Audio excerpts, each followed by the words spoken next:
कुदळवाडी येथील ॲल्युमिनियम पावडरचे गोदाम शनिवारी सायंकाळी लागलेल्या आगीत जळून खाक झाले। कामगार जीव वाचवण्यासाठी बाहेर पळाले, त्यामुळे मोठा अनर्थ टळलाय। दरम्यान शहरात आणि विशेषतः चिखली कुदळवाडी येथील भंगार गोदामे, कारखाने परिसरातील आगीमुळे प्रदूषणामुळे नागरिकांच्या आरोग्याचा प्रश्न निर्माण झाल्याने चिंतेचे वातावरण आहे।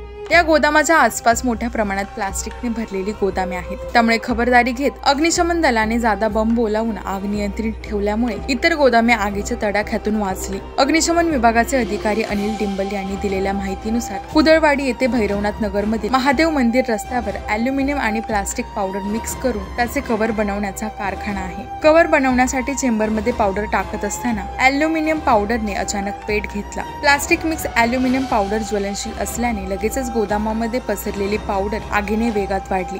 दरम्यान त्याबाबत माजी नगरसेवक दिनेश यादव यांनी अग्निशमन दलाला हा प्रकार कळवला। त्यानंतर अवघ्या 10 मिनिटाच्या आत अग्निशामक दलाचे बंब घटनास्थळी दाखल झाले, मात्र ॲल्युमिनियम पावडरवर पाणी मारल्यामुळे ते अधिकच पेट घेऊ लागले। त्यामुळे अग्निशमन दलाच्या जवानांनी आजूबाजूच्या गोदामांवर पाणी मारून आगीची तीव्रता कमी केली। इतरत्र आग पसरली न गेल्याने लगेचच आग आटोक्यात आली आणि नुकसानही टाळता आलं। अग्निशमन दलाच्या एकूण 7 बंबांनी आग विझवली। चिखली कुदळवाडी परिसरात भंगार मालाचे शेकडो गोदामे तसेच छोटे मोठे व्यवसाय आहेत। उठ्ठा, लाकडी खोके, प्लास्टिक गोणी, केमिकल ड्रम्स, रसायनयुक्त कचरा, वाहनांचे सुटे भाग, प्लायवूड, फर्निचर असे हजारो व्यवसाय आहेत। कुठलीही परवानगी नाही, अग्निशामक विभागाचा ना हरकत दाखला नाही, तसेच सर्व कारखाने आणि गोदामे अवैध असल्याचे वारंवार निदर्शनास आले आहे। महापालिका प्रशासनातील अधिकारी हप्ते घेऊन तिकडे दुर्लक्ष करत असल्याने बेफिकिरी वाढली आहे। आगीच्या घटनात जीवितहानीच्या घटना शहरात लक्षवेधी आहेत। पूर्णानगर येथील हार्डवेअर दुकानाच्या पोटमाळ्यावर झोपलेले 4 जणांचे कुटुंब आगीत होरपळून संपले। त्यानंतर शहरातील दुकानात कुठे कुठे बेकायदी पोटमाळे आहेत त्यांचा पंचनामा करून कारवाईची मागणी सामाजिक कार्यकर्त्यांनी केली होती। लोक राहत असल्याचं निदर्शनास आलं।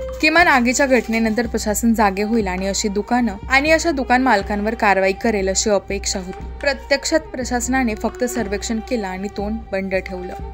तळवडे रुपीनगर येथील रेड झोन मध्ये असलेल्या बेकायदा फटाक्याची दारू तसेच मेणबत्ती बनवण्याच्या कारखान्यात आग लागली होती। 14 महिलांचा आगीत होरपळून मृत्यू झाला। त्यांच्या कुटुंबाला 5 लाखाची भरपाई देऊन प्रशासन गप्प बसले। वाल्लेकरवाडी येथील बेकायदा दुकानात आग लागली आणि पोटमाळ्यावर झोपलेले 2 सख्खे भाऊ भाजून मृत्यू पावले। गुन्हा दाखल करून प्रशासन शांत बसलं, मात्र परिसरातील बेकायदा गोदामे, दुकानांची तपासणी केली नाही आणि कारवाई सुद्धा नाही। शहरातील शेकडो हॉटेल्स आणि त्यांचे किचन सुद्धा इमारतींच्या पार्किंग प्लेस मध्ये म्हणजेच मजल्यावर आहे।